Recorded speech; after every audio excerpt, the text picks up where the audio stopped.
Omoh's screams pierced the silence of the night.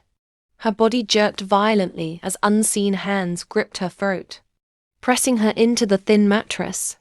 The room was dark, but she didn't need light to know they were there. They always were.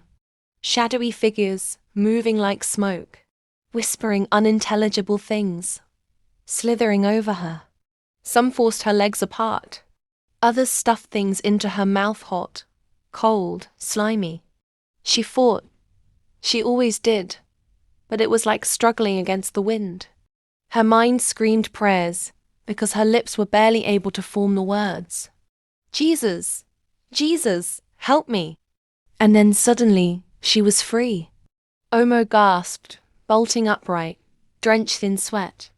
Her sheets clung to her like a second skin. She choked on a sob, her body still trembling from the assault. It had happened again. Omoh, at 25, lived with the echoes of a tormented youth. As a teenager, she had been plagued by nightly spiritual assaults. Dark, shadowy figures would descend upon her as she slept, their grips firm and malevolent. Some nights, the shadows would take on a disturbingly sexual nature, forcing unwanted intimacy or shoving vile objects into her mouth. Each encounter left her gasping for freedom, waking up in tears, her heart pounding with fear. The dread of sleep became a constant companion. The trauma didn't just haunt her dreams. It seeped into her waking life, draining her emotionally and mentally. She sat in the darkness, arms wrapped around her knees. How many years had it been? Too many. She had been barely 13 when the attacks began. Now, at 25, she was still running from the night. Her mother, a firm Christian woman, had taken her from church to church, pastor to pastor, deliverance to deliverance. But nothing changed. The attacks continued, her faith crumbling with each failed prayer. Desperate, exhausted, she whispered into the void, "God, what have I done to deserve this?" But silence answered her. Frustrated and nearly defeated, she remembered her father's teachings, the ones she had dismissed as fanciful during her adolescence. To her, he had been a strange man. Unlike her mother, he spoke little of Christianity. Instead, he spoke of divinity, of mankind being God in form, of the divine spark within. She hadn't understood it then. She barely understood it now. Her parents had separated when she was merely 10, because her father chose a life away from the city's clamor, a choice her mother had interpreted as abandonment. Every year until she was 20, her father sent her a book titled "Find Yourself, Find Your Power," each one numbered. The last she received was book number 10 on her 20th birthday. Their relationship had ended when she was 18. She had asked him why he left, and his answer had been unacceptable. "I couldn't live in the city, Omoh. The noise, the chaos, it was killing me. Your mother wouldn't leave with me, so I left alone." She had stared at him in disbelief. "You abandoned your wife and child because the city was noisy. It's more than that." "I don't care." She had cut him off that day, ignored his attempts at reconnection, and rejected his annual book gifts. Cutting ties with her father had been her way of dealing with the confusion and pain of his departure. But now, with her back against the wall, she questioned her decisions, as she yearned for a solution which she no longer trusted her mother to provide. One night, after another vicious attack, she collapsed into prayer, pouring out her soul for divine intervention. Just as she finished, a power outage plunged her room into darkness, leading her to fumble for a flashlight. Her hand landed on the old, dusty box where she had stashed her father's books. Something had made her open it, maybe desperation, maybe fate. Her fingers traced the worn covers of the books. There were 10 in total, each marked with a number. With nothing else to do, she decided to revisit them. She picked up book 1 and flipped it open. As she flipped through the pages, she was struck by the depth of wisdom she had once ignored. The books spoke of mankind as divine beings, each a spark of God, possessing immense power through thoughts and feelings. Her father's words were clear. Everything you think and feel, you create. Mankind has forgotten who they are. You are not just flesh and bones. You are the sacred flame of life itself with creative tools. Which are your thoughts, feelings, and spoken words? Thoughts create. Feelings manifest what you created in thoughts. You are never a victim of life. You are its creator, and you can always, at any moment you choose, create the life you want. Omoh's heart pounded. She turned the page. If you see negativity and accept it through feeling, you give it power. What you believe in your feelings, you manifest. She kept reading, page after page, as her entire being trembled with the realization she had been fueling her own torment.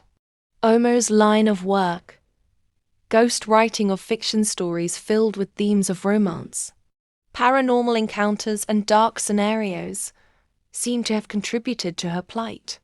Her books were not just stories. They were written with her own life's energy through the creative power of thoughts and feelings. Now she wondered if it was her own thoughts and feelings coming back to haunt her. Days passed. Omoh consumed the books like a starving woman. Her father had written about thought forms, how negative thoughts, once felt deeply, became real, lurking in the invisible. Was that what the shadows were? And if I had created them, can I uncreate them? She thought. She needed answers. She packed a small bag, ignored her mother's questioning gaze, and left for the one place she swore she'd never go, the woods where her father lived. Finding him wasn't difficult. He lived in a simple hut, surrounded by trees, the air thick with the scent of damp earth and burning wood. When he saw her, he didn't look surprised. He simply smiled. "Omoh," he said, his voice warm, gentle. "I was expecting you." She swallowed the lump in her throat. "I need help." He nodded. "Come inside." She hesitated, then followed him in. The hut was small but clean, the walls lined with more books. She took a deep breath. "I read them.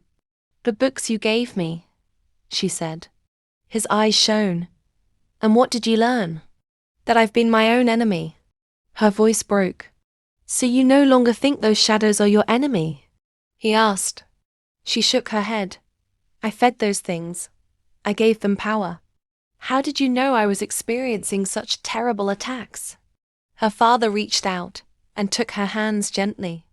"Because, my dear child, I have lifted my consciousness enough to be able to connect with you and everyone else, so I can easily help out in ways that wouldn't have been possible," he replied. "So how do I end these night attacks?" she asked, almost in tears. Her father smiled warmly at her.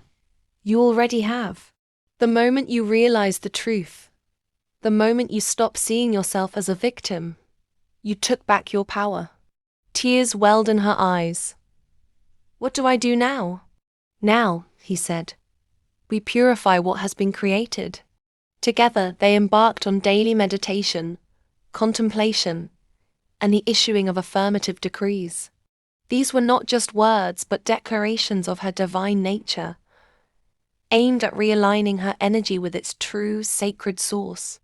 For weeks, Omoh trained with her father as he taught her the practice of meditation and surrender, not to an external god, but to the divine flame within.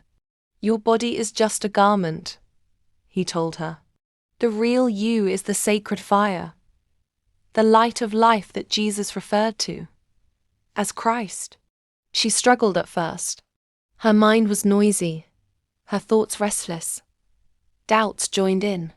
But the more she read and practiced, the more her understanding grew. Meditation gradually became better, and she was able to sink deeper into herself. Through meditation, she connected with the sacred flame within, visualizing it growing, enveloping her in a protective, luminous sphere.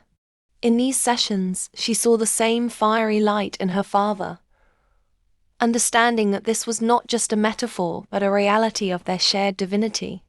As she progressed, her perception shifted.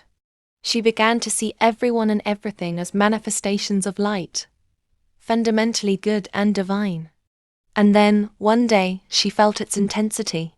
It started as warmth in her chest, then grew strong, intense, alive. The sacred fire. It pulsed inside her, radiant, pure, blissful. The intensity of it jerked her out of meditation. She told her father what had happened. Her father smiled.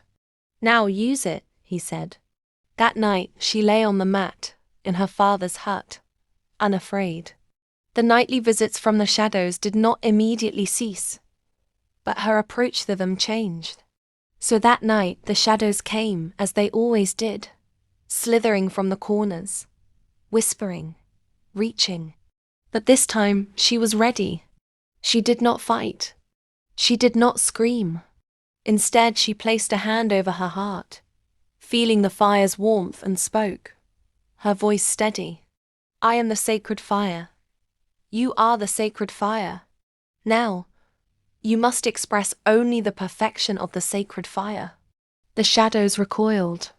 She felt it light bursting from within, flooding the room, washing over them. They writhed, twisted, and then they were erased. Omoh exhaled, her chest rising and falling with the joyful weight of the moment. Omoh stayed with her father for months, deepening her practice and expanding her understanding. She saw the light in all things, people, places, conditions, and things. This transformation was not just about banishing darkness, but about recognizing and embracing her own light. She spent more time in the woods, learning, healing, and growing with her father. Her nights became peaceful, her days filled with a newfound joy and purpose. Her growth was gradual, but with each day she felt stronger, more connected to the universe, and more in control of her destiny. The spiritual torments that had once defined her life now served as stepping stones to a higher state of being, where she could teach others about the power of the mind, the sanctity of the heart, and the endless potential of the human spirit. When she finally returned to the city, she was no longer the same woman. The nightmares had ended. The fear was gone. And for the first time in her life, Omoh truly understood what it meant to be free. Omoh's journey was a testament to the power of understanding one's true nature. She learned that the battles fought in the night were not just against external forces but against the shadows of her own mind, which were also her own creations. By reclaiming her divine identity, she not only found peace but also began to share this light with others, turning her once nightmarish stories into tales of hope, love, and enlightenment.